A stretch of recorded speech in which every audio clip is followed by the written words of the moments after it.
we're going to start with a knot. You just wrap it around your fingers like that and pull it through, okay? Now you're going to put your very large crochet hook in there.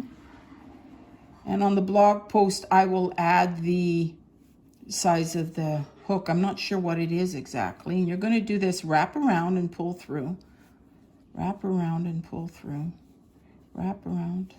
And I think 6, 7, 8, 9, 10, 12, 13, 14. Now, if you think about it, that I did 15 already, and there's one more row that we're going to do and to finish our little rope of 15 here. Now, to do the second part, you're going to do a single stitch. And you can feel it in the wool. It's a little hard to see with this fluffy wool, but see, there's a hole in among the stitches. Right here, there's a hole there, and there's a hole here. And you can feel it when you're working with it, and you just put your wool through the hole. Pull it through like you did the other one. But this time, instead of pulling it through the hole, through this stitch, you're going to wrap it again, and you're going to pull it through. That's called a single stitch, okay? You're going to put it through the hole.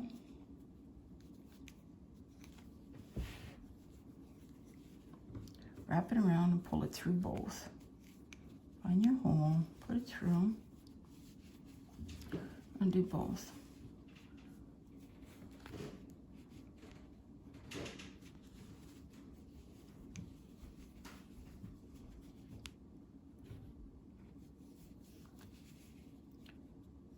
Now, as you can see, when you're making this, it goes really quickly.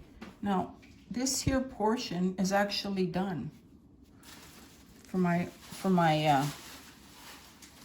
for our rope. If you see, here's the long rope.